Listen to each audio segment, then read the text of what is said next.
Hello students, welcome to Ramrayane biology classes. आपका Ramrayane biology classes में स्वागत है। Students, today we are going to discuss about a new topic, excretion. ये जो topic है this belongs to 10th class and from the chapter I have taken it the life processes. तो सबसे पहले देख लेते हैं कि हमारी बॉडी में जब मेटाबॉलिज्म चलता है, मेटाबॉलिज्म मीन्स जब ब्रेकडाउन चलता है तो वहाँ पर कुछ बाय प्रोडक्ट बन जाते हैं which are you can say toxic to our body, ठीक है ना, और उनका बॉडी से बाहर निकलना बहुत ज़रूरी हो जाता है। तो आज बच्चों वही प्रोसेस यहाँ पर हम पढ़ने जा रहे हैं, एक्सक्रीशन। तो first of all what is excretion is, तो इसको डिफाइन करने के लिए हम क्या करेंगे, एक्सक्रीशन क्या है, elimination of the metabolic waste. जैसा कि मेटाबॉलिज्म के बारे में आपको बताया जाता है, मेटाबॉलिज्म क्या होता है, इसके दो पार्ट होते हैं, एक होता है कैटाबॉलिज्म और दूसरा पार्ट होता है इसका एनाबॉलिज्म। अगर हम कैटाबॉलिज्म की बात करते हैं, कैटाबॉलिज्म का मतलब होता है ब्रेकडाउन और एनाबॉलिज्म का मतलब होता है यहाँ पे सिंथेसिस, कि जब कोई नई चीज़ बनती है। तो इसका मतलब क्या होगा कि जब हम न्यूट्रिएंट्स लेते हैं या जब हम फूड लेते हैं लाइक प्रोटीन्स लेते हैं, ठीक है ना, जब प्रोटीन ले रहे हैं उसका जब डाइजेशन होता है, ठीक है ना, वो ब्रेकडाउन होता है इनटू अमाइनो एसिड्स, तो उसको हम क्या कहते हैं, वो कैटाबॉलिज्म है। लेकिन जब अमाइनो एसिड हमारे सेल्स के पास जाते हैं और वहाँ पर again there is formation of the you can say protein will takes place, that process is called anabolism. लेकिन during these catabolism and anabolism there are chances of formation of some by products you can say which are called metabolic waste product, कि वो हमारी body के लिए हानिकारक हो सकते हैं, उनको हम क्या कहेंगे, मेटाबॉलिक वेस्ट यहाँ पर कह सकते हैं। और इन्हीं के रिमूवल को means removal of the metabolic waste from the body is called excretion. Okay, now come to the कि जो मेटाबॉलिक वेस्ट की हम बात करें वो वेस्ट है कौन कौन से। These are unwanted and often toxic, कि ये टॉक्सिक हो सकते हैं हमारी बॉडी के लिए और ये बाय प्रोडक्ट होते हैं किसके, मेटाबॉलिज्म के। Already we have discussed. Now these are, इसमें जो कॉमन है जैसे यूरिया बन जाता है, किसी में यूरिक एसिड बन जाता है, इस तरह अमोनिया बन जाता है, ठीक है ना। बाइल पिगमेंट्स हैं, एक्सेस सॉल्ट्स हैं, ठीक है ना, जैसे बाइल पिगमेंट है, एक्सेस सॉल्ट्स हैं, इनका इतना साइड इफेक्ट नहीं होता। बट ये जो यूरिया है, यूरिक एसिड है और जो अमोनिया है, these are nitrogen containing compounds, कि इनके अंदर नाइट्रोजन अवेलेबल है। तो दैट मीन्स कि ये जो बाय प्रोडक्ट है इसमें नाइट्रोजन है, they are toxic to our body, ये हमारे लिए टॉक्सिक होते हैं, बड़े ही नुकसानदायक होते हैं, इसलिए इनको हम नाइट्रोजिनस वेस्ट प्रोडक्ट्स के नाम से भी जानते हैं। तो अगर हम देखें on the basis of the organism habitat, कि ऑर्गेनिज्म का हैबिटेट कैसा है, उसकी हैबिट्स कैसी है, उसके बेसिस पे अगर ऑर्गेनिज्म सपोज यूरिया सिक्रेट करता है, the organism which excrete urea, उन ऑर्गेनिज्म को हम क्या बोलते हैं, यूरियोटेलिक बोलते हैं। And the process in which the urea is excreted, that process is called ureotelism, कि जिस प्रोसेस में यूरिया एक्सक्रीट होता है बाय द ऑर्गेनिज्म, ठीक है ना, उस प्रोसेस को हम यूरियोटेलिज्म के, जैसे एग्जांपल है हमारे पास ह्यूमन बींग्स, ऑल मैमल्स, और दूसरा कुछ कार्टिलेजिनस स्पीसीज है हमारे पास, जैसे शार्क है और स्टिंगरे, और कुछ एक्वाटिक रेप्टाइल्स होते हैं, turtles and alligators. These are the examples of the ureotelic, that means these organism they are ureotelic, they secrete urea. कि जैसे हम हैं, अगर हम अपने एग्जांपल लेते हैं तो हमारी बॉडी में अमोनिया बनता है, ठीक है ना, बट हमारा लीवर उसको लेस टॉक्सिक सब्सटेंस में कन्वर्ट कर देता है, जिसको हम यूरिया कहते हैं, ठीक है ना। वहाँ पर यूरिया साइकिल हमारे लीवर के अंदर चलती है, जहाँ पर जो अमोनिया फॉर्मेशन हुई है, जो अमोनिया हमारी बॉडी के अंदर बनता है, that will get converted into less toxic substance, that is urea, और यूरिया फिर हमारे यूरिन के थ्रू बॉडी से एक्सक्रीट हो जाता है। उसके बाद देखिए नेक्स्ट जो कैटेगरी आती है, यूरिक एसिड जो ऑर्गेनिज्म सीक्रेट करते हैं। तो ऑर्गेनिज्म जो यूरिक एसिड सीक्रेट करता है उसको यूरिकोटेलिक बोलते हैं। एंड अगर हम प्रोसेस की बात करें in which uric acid secreted, that is called uricotelism. Process का नाम यूरिकोटेलिज्म है एंड ऑर्गेनिज्म को हम यहाँ पे क्या बोलते हैं, यूरिकोटेलिक। वो कौन से ऑर्गेनिज्म है, लाइक लैंड क्रस्टेशियंस में हमारे पास ओनिस्कस है, इस तरह लैंड स्नेल्स में हेलिक्स एग्जाम्पल है, रेप्टाइल्स में जैसे स्नेक है, लिजर्ड है, ठीक है ना, और बर्ड्स है। These all organisms are uricotelic. एक बर्ड्स का एग्जांपल आप अपनी डेली लाइफ में देख सकते हैं कि जो बर्ड्स होते हैं उनका जो फीकल मैटर होता है उसमें एक वाइट सब्सटेंस होता है और एक ग्रीन पार्ट होता है उसके फीकल मैटर में।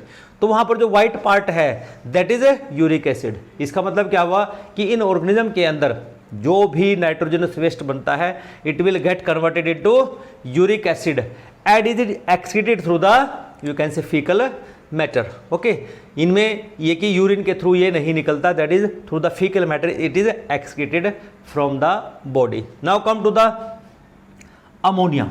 जब हम अमोनिया की बात करते हैं कि जो ऑर्गेनिज्म अमोनिया प्रोड्यूस करे, अमोनिया एक्सक्रीट करे सॉरी, उसको हम क्या कहेंगे, अमोनोटेलिक यहाँ पर बोलते हैं। And the process by which the ammonia is excreted that process is called ammonotelism, इसको हम कहते हैं। एग्जाम्पल्स हमारे सामने हैं, प्रोटोजोन्स हैं जिसमें पैरामीशियम है, अमीबा है, कुछ स्पंजिज हैं, स्पंजिज में जैसे साइकन एग्जाम्पल है। इस तरह हमारे पास लीच है, अर्थवोम है, एस्केरिस है, प्रॉन है और Pila. All these are organism are ammonotelic. अब बात आती है कि इन सारे के सारे जितने भी हमने प्रोडक्ट बोले हैं, यूरिया, यूरिक एसिड और अमोनिया, इनमें से मोर टॉक्सिक कौन सा होता है? एक्चुअली जो अमोनिया है it is more toxic, ammonia is more toxic. Okay, ठीक है ना। और उसके बाद जो लीस्ट टॉक्सिक है, लीस्ट टॉक्सिक है हमारे पास urea. Urea is least toxic, urea is least toxic. तो इस तरह से हम कह सकते हैं कि जो टॉक्सिसिटी के बेसिस पे अगर देखें तो अमोनिया है, हम कहते हैं कि ये ऑर्गेनिज्म ही क्यों अमोनिया सिक्रेट करते हैं, why these organism do not excrete ammonia. Actually होता है क्या बच्चों, these organism required a large amount of water to excrete.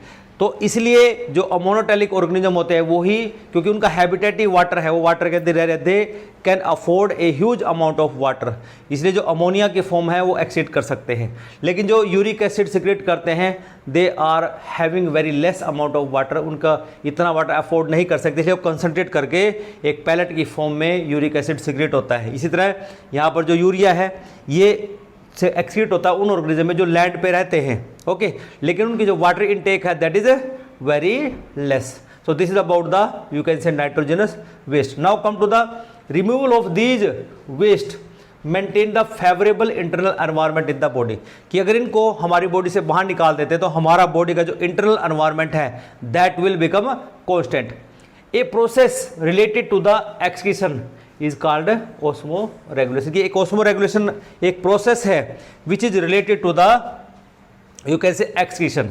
तो सबसे पहले ऑस्मो रेगुलेशन क्या होती है? First of all what is osmoregulation? Is osmoregulation का मतलब बच्चों एक ही होता है कि हमारी बॉडी में वाटर और मिनरल का कंसंट्रेशन मेंटेन करना, that is called osmoregulation. To regulate osmotic pressure of the body fluids by controlling the amount of water and salt in the body. तो सिंपल सी बात में याद रखना है, दिस इज डिफाइन।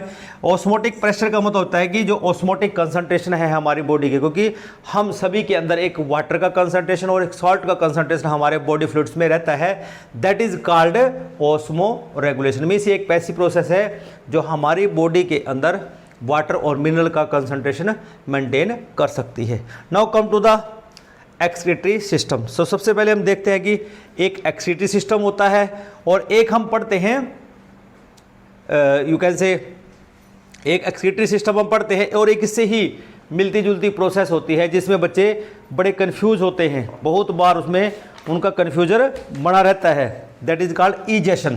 क्योंकि जब बच्चों से पूछा जाता है कि व्हाट इज इजेशन, तब कई बार वो इसी को यहाँ पर इसी को बोल देते हैं कि इनको एक्सक्रीट करना, ये इजेशन हो जाता है। But these terms are very different from each other. तो सबसे पहले देखते हैं जो एक्सक्रीटरी सिस्टम है वो क्या है। It is the system of organ and tissues that take part in the separation, collection and discharging of the waste products.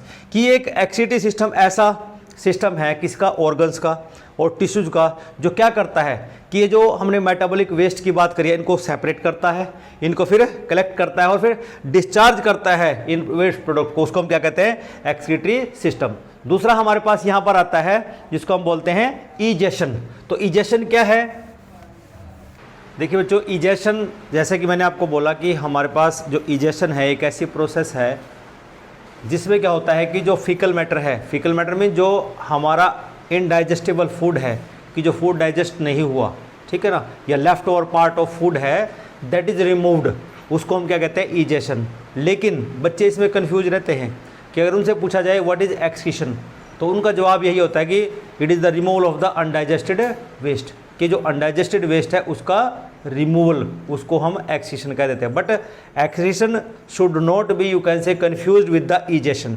जो एक्सक्रीशन है उसमें एलिमिनेशन होता है किसका? जो मेटाबॉलिक वेस्ट होते हैं, लाइक यूरिया है, यूरिक एसिड है, ठीक है ना, और वहाँ पर अमोनिया है, बाइल साल्ट्स हैं, all these are metabolic waste, उनका एक्सक्रीशन हो रहा है, ठीक है ना, और किडनी उसको फिल्टर करती है और वो यूरिन के थ्रू बाहर जाता है। Okay, in case of the human being. देखिए जब हम ह्यूमन बींग से इजेशन की प्रोसेस करते हैं, इजेशन में होता है कि जो फीकल मैटर है या जो left over part of the food या जो इंडाइजेस्टिबल पार्ट बचा फूड का, उस प्रोसेस में उसको एक्सपल्सन करना through the anus, that is called egestion. तो इसलिए बच्चों इसमें कन्फ्यूज नहीं होना है, ये डाइजेस्टिव सिस्टम का पार्ट होता है इजेशन, और वो एक्सक्रीटरी सिस्टम अलग से होता है जिसमें nitrogenous waste they are removed from the body. Now come to the main question, what is the difference between excretion and osmoregulation? As per CBSE point of view, this question is very important, so let us solve it.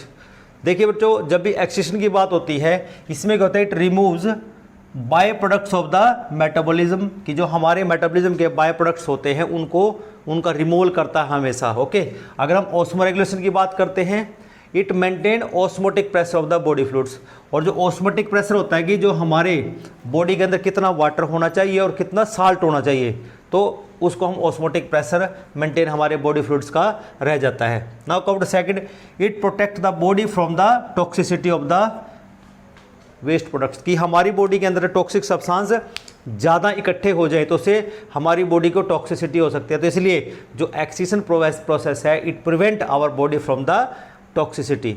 लेकिन जब हम osmoregulation की बात करते हैं, it protect the body from the adverse condition, means adverse osmotic concentration present in external, कि outer जो external हमारे पास जो सराउंडिंग है, अगर उसमें कोई चेंज आ गया, उसमें ऑस्मोटिक कंसंट्रेशन चेंज हो गई है एनिमल के लिए, तो बॉडी फ्लूइड को मेंटेन करता है दिस ऑस्मो रेगुलेशन।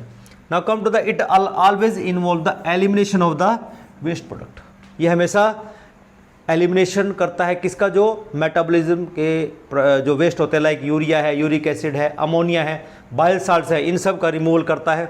लेकिन जब हम ऑस्मोरेगुलेशन की बात करते हैं, इसमें वाटर एंड मिनरल्स का रिमूवल होता है। डिपेंड करता है कि जो बॉडी की इंटरनल कंडीशन है वो क्या है। जैसे पहली कंडीशन है यहाँ पे, there is elimination in case of the excess of salt and water. अगर बॉडी के अंदर ज़्यादा अमाउंट में साल्ट और वाटर हो गया है तो बॉडी क्या करेगी? उसको लूज कर देगी, रिमूव करेगी, ठीक है ना। इसी तरह दूसरा केस क्या होगा? एंड द सेम आज रिटेन इन द डेफिशिएंसी, अगर बॉडी के अंदर वाटर एंड सॉल्ट की डेफिशिएंसी हो रही है तब बॉडी क्या करेगी? उसको रिटेन करेगी, उसको बाहर कम से कम जाने देगी, जिसको हम कहते हैं ऑस्मोरेगुलेशन। सो आज के लिए बच्चों इतना ही। तो अगला लेक्चर जो हमारा रहेगा that is about the excretion in unicellular organism. अगर आज का लेक्चर आपको अच्छा लगा हो तो मेरे चैनल को सब्सक्राइब करें, लाइक करें और इस वैल्यूएबल इन्फॉर्मेशन को दूसरों के साथ शेयर जरूर करें। तो अगले लेक्चर के लिए इंतजार कीजिए। Till then have a nice day, thank you.